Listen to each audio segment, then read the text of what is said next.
ரவீந்திரன் துரைசாமி, நீங்கள் எப்படி பார்க்குறீங்க? இப்போ இந்த தகவல் கசிகிறப்ப இப்போ இமீடியட்டாக மறுக்கலாம், அப்படிலாம் ஒன்றும் வாய்ப்பே கிடையாதுங்க, அது எங்கள் கொள்கை எதிரி அப்படின்னு சொல்லப்படலாம். ஆனால் அங்கே ஒரு அமைதி இருக்குது. இன்னைக்கு வந்த செய்தி கருத்து கேட்குறாங்க, கூட்டணிக்கு போகலாமா என்னன்ற மாதிரி செய்தி இருக்குது.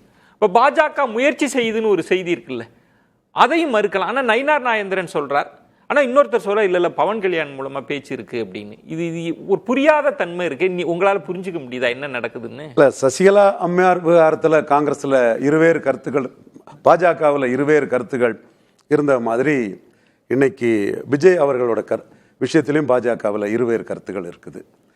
இவர் எல் முருகன் சொல்றாரு, ஒரு விழுக்காடு ஓட்டு கூட நீ நிரூபிக்காதவர், எம்ஜிஆர் காலத்திலோட இதெல்லாம் போச்சு, என்ன அன்டெஸ்டட் நாட் ப்ரூவ்டுங்கிற அதே வார்த்தையை எல் முருகன் பேசுறாரு. அண்ணாமலை காஃபியும் டீயும் கலக்க முடியாதுங்கிறாரு. டீன்னா வாய்ப்பே இல்லைங்க, வாய்ப்பே இல்லை. காஃபிங்கிறது நிரூபிக்கப்பட்ட காஃபி, டீங்கிறது கற்பனை டிவி டீ. அவர் எந்த எலெக்ஷன்லையும் இதில் விஜய் கண்டெஸ்ட் பண்ணலையே. அதெல்லாம் அண்ணாமலை அந்த கருத்துக்களை முன்வைக்கிறாரு. டாக்டர் தமிழிசை அம்மையார் விஜய் வரணும், இது திமுகவை தோக்கடிக்கணும்னா நீங்க வரணுங்கிற கருத்தை டாக்டர் தமிழிசை அம்மையார் சொல்றாரு. நயினார் நாகேந்திரன் முதல்ல அதே கருத்தை சொன்னாரு.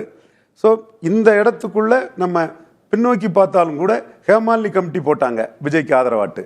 ஆனால் நிர்மலா சீதாராமன் திமுக ஆட்சி நல்லா தான் பண்ணிட்டு இருக்காங்க, ஒன்றும் இல்லை போங்கப்பா, அவங்க கருத்து அது நயனார் கருத்து, அது அண்ணாமலை கருத்து, அது விடுங்கப்பா நல்லா தான் இருக்குன்னு அவங்க சிம்பிளா இன்னொரு வார்த்தையும் சொன்னாங்க. நான் பிரதமர் சொல்லி அதுதான் நான் பிரதமர் வந்துட்டு இருக்கேன்னு சொல்றாப்ல. இப்ப இந்த இடத்துக்குள்ள சசிகலா அம்மையார் விஷயம் நடக்கும் போதே மதிப்புக்குரிய ஆடிட்டர் குருமூர்த்தி கூட சாக்கடை ஜலம்னால வீடு தீப்பெட்டி இருக்கும்போது அதை கொண்டு அணைக்கணும்னு சொன்னாப்புல. நான் தான் உங்க நிகழ்ச்சி தான் சொன்னேன், மோடிஜி இன்குலிஸ் அலையன்ஸுக்குள்ள சசிகலா அம்மையார் வர முடியாதுங்கிற ஒரு கருத்தை சொன்னேன்.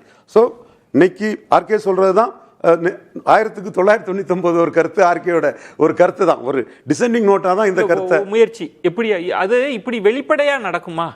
ஒரு கூட்டணிக்கு இப்போ ஒரு சிபிஐ விசாரணை எல்லாம் சொல்லி அந்த அளவுக்கு கொண்டு வர்றதுக்கு முயற்சிப்பாங்களா?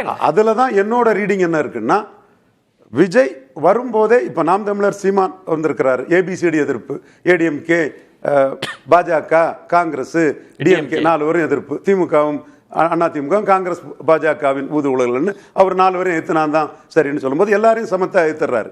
இவர் வரும்போதே ராகுல் நல்லவர், யோக்கியமானவர், மோடி மோசம், கொள்கை எதிரின்னு சொல்லிட்டு வந்தாரு. அந்த பிரச்சனை தான் இவருக்கு இவ்வளவு இடர்பாடுகளையும் கொடுத்து 2024 லெட்டர் பேடா இருந்தாரு. கமல்ஹாசன் வந்தவர் 39 கேண்டிடேட் போட்டாரு. இவர் ஏன் கேண்டிடேட் போடலன்னா, இது பார்லிமெண்ட் எலெக்ஷன், இது ராகுல் காந்திக்கான எலெக்ஷன். ராகுல் காந்தியை தவிர வேற யாரும் தமிழ் மண்ணில், இந்திரா காந்தி குடும்பத்தை தவிர யாரும் இங்க ஒன்றும் பண்ண முடியாது, நம்ம அந்த இடத்துல எல்லாம் ராகுல் காந்தி மீறி போகக்கூடாதுன்னு இவர் கேண்டிடேட்டே போடல. ஒரு கஷ்டப்பட்டு கேண்டிடேட் போட்டிருந்தா ராகுல் காந்திக்கு ஒரு 7-8 சீட்டு அடிபட்டிருக்கலாம். ஸோ அந்த இதை இவர் செய்யாத போது இவர் வர்றதே ராகுல் காந்திக்கு ஆள அரசியலுக்குள்ள வராருங்கிற சந்தேகம் மத்திய உளவுத்துறை, பிஎம்ஓ போன்றவங்களுக்கெல்லாம் வருது. அடுத்த கட்டத்துக்குள்ள ராகுல் காந்தி கைதுக்கு யாருமே எதுவும் பேசல.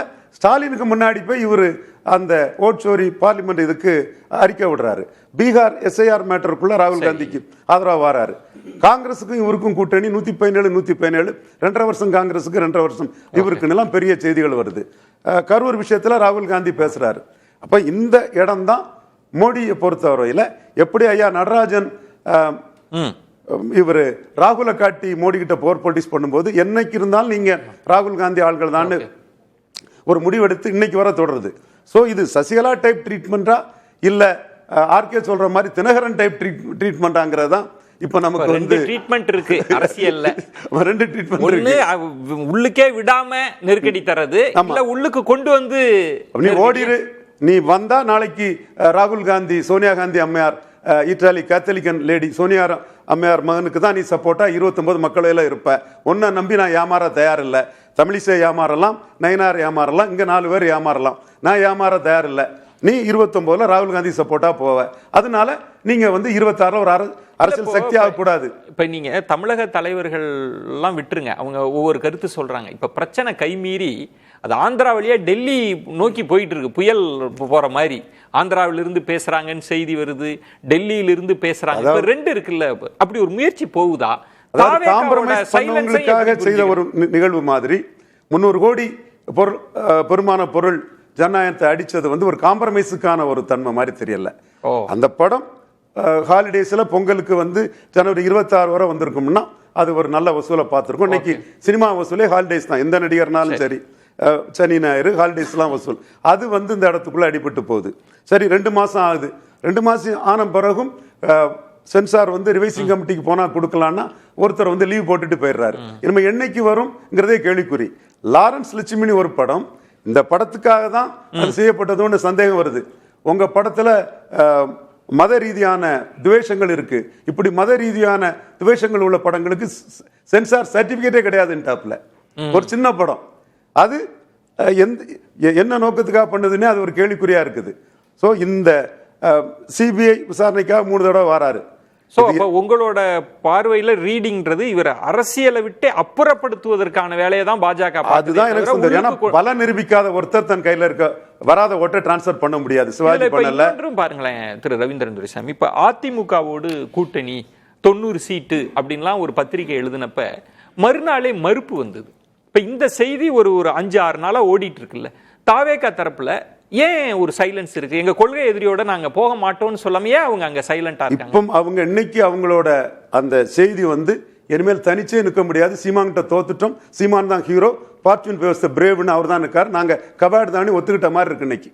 இதுவரை பேசுனது சீமான் இல்ல. அவருக்கு விஜயினுடைய தன்மையை நீங்க பாக்குறப்ப அவர் பேசுகிற போது தான் அவர் ரியாக்ட் பண்றார். ஆர்கே அவர்கள் சொன்ன மாதிரி அவர் சில இடங்கள்ல ரொம்ப ஸ்ட்ராங்கா நிக்கிற மாதிரி, நாளைக்கே அவர் வந்து இப்படிலாம் அழைப்பு வந்ததுங்க நான் போகல அப்படின்னு பேச வாய்ப்பு இருக்குல்ல. ஆர்கே அந்த விஜய்க்கு அந்த கேரக்டரை தெளிவாட்டே ஆர்கே பதிவு பண்ணாரு. நானும் அதை மறுத்து பேச விரும்பல.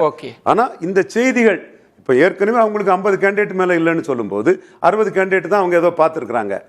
சோ இந்த இடத்துக்குள்ள கூட்டணியாங்கிற ஒரு இது வரும்போது தனிச்சு நிக்கிறதுக்கே எண்ணம் இல்லாத என்ன சார், இப்போ 234க்கு விஜய் ரசிகர் மன்ற பொறுப்பாளர்களே இருப்பாங்களே சார். அதுவும் இல்லாம ஆதவ அர்ஜுனா சொல்றார், நான் வந்தப்பயே கிட்டத்தட்ட லட்சக்கணக்கில் நான் போட்டாச்சு, பொறுப்பாளர்கள்லாம் போட்டாச்சு அப்படின்றாரு. அவரு எல்லாமே கிளைம் தான், கற்பனை, ஏட்டு சுரக்கா, கரிக்கோதவாத கற்பனை வாதம் தான்.